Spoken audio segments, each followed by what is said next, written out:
It was a bit of a rough start this morning for me. I had not even mounted my camera, and this is us leaving the spot where I just whipped it in real quick to actually mount the camera, just a couple miles before we got on to 58. This little windscreen that I had yesterday was absolutely blasting me with wind. So Dad and I, first thing after leaving the hotel in the morning, we made a little detour to Home Depot, and I bought a little pack of foam earplugs, which made all the difference. Heading west on 58, you can tell it's kind of flat. There's not too many features. Right here, just kind of catching a little bit of some elevation in the side. We decided to take a little bit of a detour and cut through California City instead of going the whole way into Mojave on 58 and then going north on 7. We did a short little stretch on Neutralia Road outside of California City, which was a nice little ride. The pavement was nice. Right outside of town, giant banks of solar panels. And we also passed a facility that Honda used for its proving grounds. There was a large dirt track there that we couldn't really see by the road. I was hoping to see a little bit more of that because I spotted it on the map when I was planning this route for the day. Today is April 29th. It was my 45th birthday, and could not have thought of a more wonderful way to spend it. We're heading north on 14 and going to make our first official stop of the day at Red Rock Canyon State Park. This section of 14 was a nice little break from the pace of the flatness of 58 as we were leaving Barstow.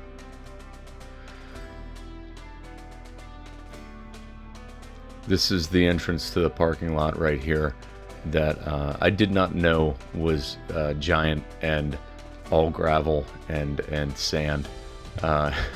There was also a school field trip there, so I didn't use a lot of my footage there because it was just a whole bunch of kids climbing over rocks and stuff like that, but they looked like they had a great time. And the colors of the rock really was pretty beautiful. Getting back on 14, our next turn is going to be on Isabella Walker Pass Road, Highway 178, which I almost missed. Even though there was a long straightaway leading to it, there's nobody at the intersection, and I was moving pretty good, and I'd almost passed it. But I thought the Joshua trees were beautiful yesterday, and these ones were amazing. It did this for quite some time. They were really close to the road, and again, several opportunities for just to pull the bikes over, snap a photo. Didn't do it. And then as we go up in elevation, they get a little bit thinner, and just as soon as they started, it seemed like they just stopped.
Sierra Way was kind of a nice steady climb.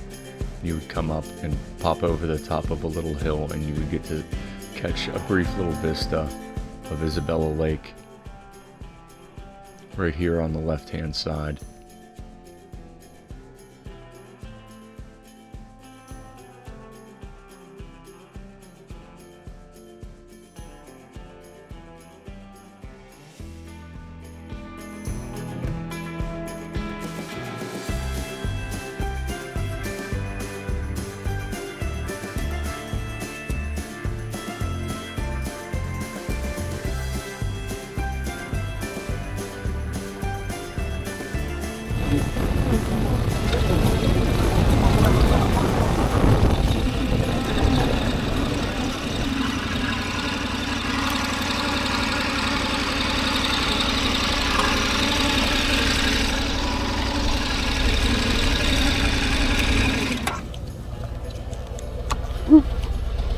Oh yeah. What's that? What a stunning house. I know. That's a great place. That is a great place. So I had Lake Isabella overlook planned, but I don't know which one it is, so I figured we'd just stop here. Dad and I stopped for gas in Kernville at the Sierra Gateway Market. This is us leaving, getting back onto 521 here. The more maps I looked at, the more names this road has. Google has it as Mountain Highway 99. I looked at some national park roads and stuff like that that had it listed as still as Sierra Way and listed as that for quite a stretch. But this was a great road. There's the Kernville River on our left-hand side, and we're just kind of in this valley. The peaks around us aren't really that big. They're only like 4,000 or 5,000 feet, but you can tell we're kind of down in the bottom. Sierra Highway, another one. I'm sure only a local can really tell you what everybody else calls this road, but it was a great ride. We are on our way into Sierra National Forest.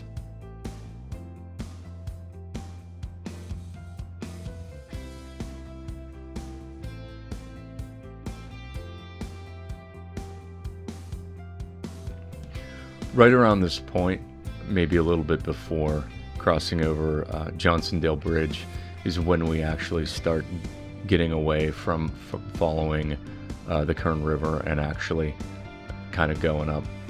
Road started to get a little bit more twisty. Today's route was actually the original route that I had planned probably 6 or 8 months in advance before we actually left. And I would frequently kind of go back and check things because I knew that the higher you got in elevation, and we were going so early in the season, kind of late in the spring, that there was absolutely going to be the chance where I wanted to go onto a road and it was still going to be closed. And the weather was nice when I initially started planning it, and then when I would go back and revisit these routes, it was winter time and all these passes were closed. This day actually had 2 or 3 different routes that I kind of kept in the backfield because I didn't know until we really started getting ready to the time that Dad and I would leave if some of these mountain passes would even be open.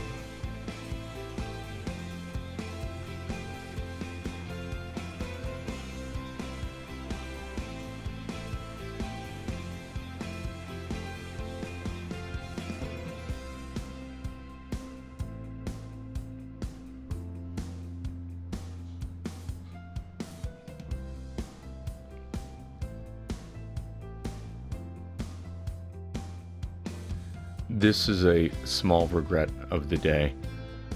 I had thought that the trailhead that we were going to go on was a little bit farther up the road, and I shut the camera off shortly after this clip, and that was right as we were coming down the hill, and coming back up, it would have been this amazing shot where you could see like these giant sequoias just there on the other hillside. And we got to the top of the hill and we turned, we veered right with the road, and here was the entrance.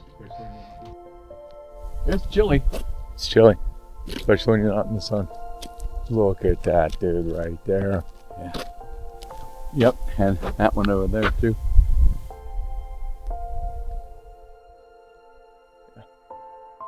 Looks kind of big. Looks kind of big. Well, I don't really think. I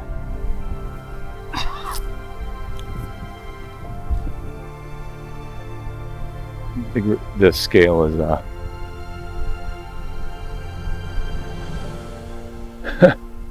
no, can't get the scale.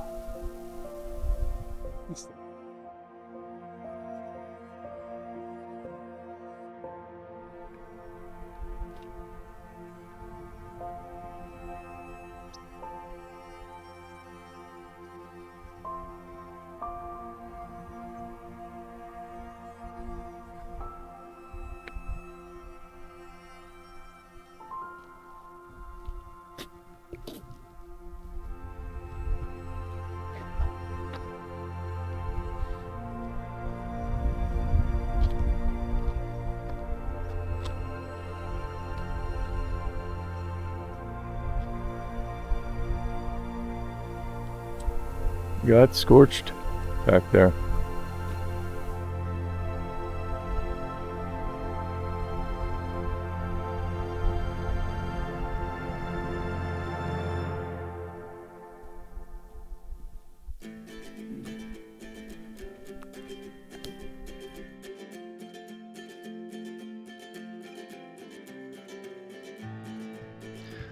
We're still on the Great Western Divide Highway. Google Maps has this listed also as M90. And this is what we came for. The temperature had dropped a little bit, but it was still an absolutely gorgeous day. And these twisty sections, as you come around a corner and you get to see a mountain in the distance with a little bit of snow on it, or you know, this big granite top monolith that's all that's left of an eroded mountainside, like this guy right here, was just absolutely amazing. Speaking of amazing, California 190. I knew that this road was twisty, but I didn't have any idea really of how twisty it was. It was essentially just a downhill roller coaster for 22 miles. When Dad and I were riding it, our kind of closest estimation was like probably like a 2,000 or 3,000 feet drop in elevation. Going back and looking on the maps, we started at about 6,600 feet and ended at about 1,200 feet. And it was just the same downhill into a hard right, into a hard left, just clutched on the mountainside for the entire way. Really, really fun. And I wasn't even riding very well today at all.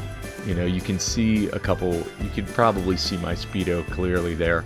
Like, I am not going really fast. And my rides, like, are not smooth.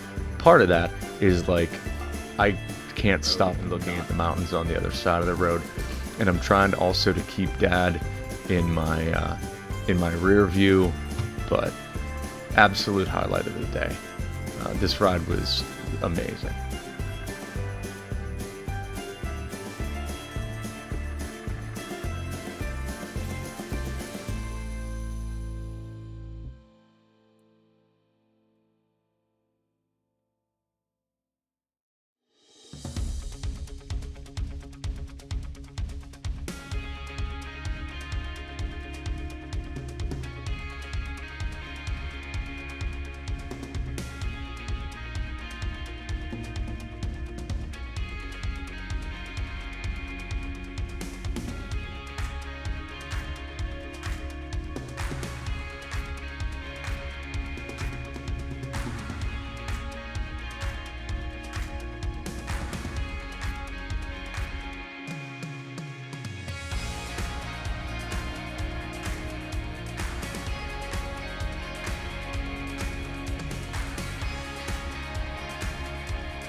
If you pardon the interruption, I'm just going to take another quick minute here to geek out on how amazing this road is. Like I said before, we started off going downhill at about 6,600 feet, and then you had this really tight switchback section, and then you just go into all these twisties the whole way down. Like no road markers, no help with signage or anything like that. Like a couple other spots where like, yeah, this is a 25 mile an hour turn, this is a 10 mile an hour turn, nothing like that. But we just kind of took it easy and took it all in, and it was amazing.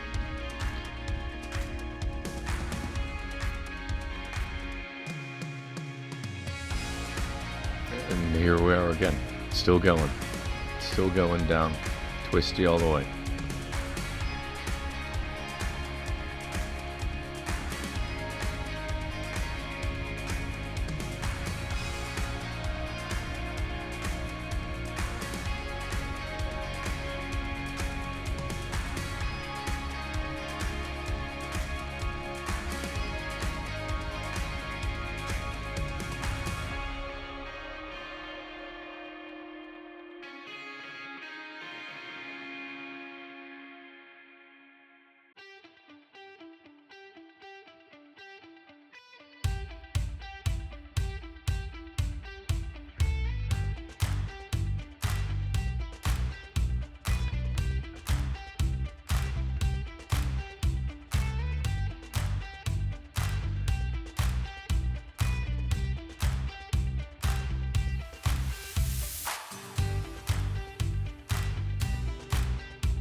We did hit a construction zone on the way down, and briefly got stuck behind some traffic that had been waiting for the construction zone to be clear. This is right after we got out of it, but still an amazing ride.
I had never intended to go on Balch Park Road. I had missed a turn up here, and this didn't feel right. The road was kind of getting more and more narrow, and there was like plenty of houses. It started to look like someone's driveway. I just got the sense that I wasn't in the right spot. So we pulled off. I look at my phone really quick. Look and see that we're actually not in the right spot. Get back on the bike and driving down the road, and I feel something hit my left foot. And then I'm like, that's really weird. What could possibly like hit my foot? And was it something on the bike? And I reach in my pocket. I feel my left pocket where my phone should be. And it's not there. It's not in the right pocket. It's not in the jacket pocket. So I'm like, oh, shit. I can't find my phone. And all signs really seem to indicate that I had done something stupid with it, not put it back in my pocket, and I'd lost it along the side of the road. So Dad and I are looking for an hour for my phone until we finally realized that I'd set it on the back on my luggage, and it had slipped off, and luckily got caught behind the seat and my saddlebags. So we had definitely lost some time with that. I was kind of hoping we'd be a little bit closer to our destination around there. We still probably had about an hour and a half to get to our hotel, and on Yokohl's Valley Road, which was beautiful, wasn't really able to go very fast. I chose it because it was like a country lane that was really looked really twisty, and it definitely was, but the lanes were really narrow. The road surface was not really all that great. Additionally, I was still pretty rusty. Still kind of getting used to the bike, but we're just coming off of a winter time like back home, where I was lucky enough to ride the bike to work until they really started to salt the roads. But I'd only gotten on the bike 3 or 4 times before leaving on the trip, and today was one of the days where sometimes you can just kind of feel it, that you should be riding a little bit smoother than you actually were, and this was kind of one of those days for me.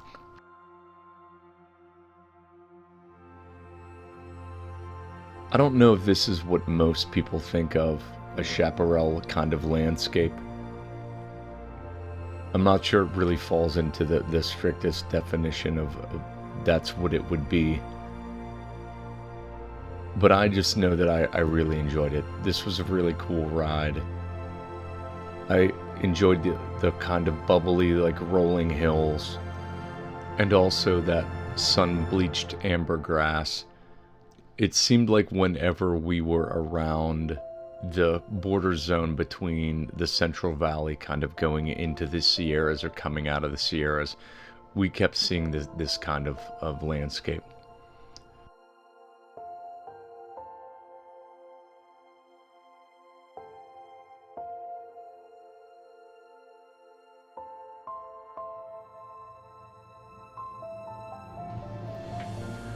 Here's another jump ahead. Once again, I was sort of on my last battery and needed to preserve. So I wanted to get us actually rolling into Three Rivers.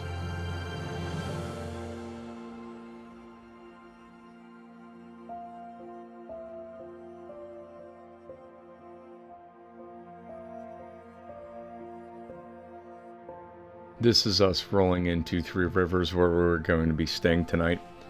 And it is very, very close to the south gate of Sequioa National Park, which is where Dad and I will be heading first thing tomorrow morning.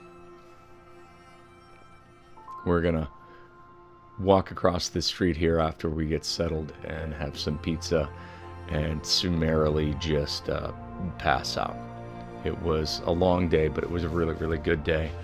About 280 miles with only that little stretch of 58 for highway. Everything else was 2-lane roads. Really, really good day. But by this time, we're both kind of bushed, and we're gonna head in and get cleaned up and get ready for tomorrow. But thanks so much for watching episode 2. Episode 3 should be up in a couple weeks. I actually haven't started cutting or editing it yet, but I'm kind of getting the hang of it the more I do and the more time that I spend.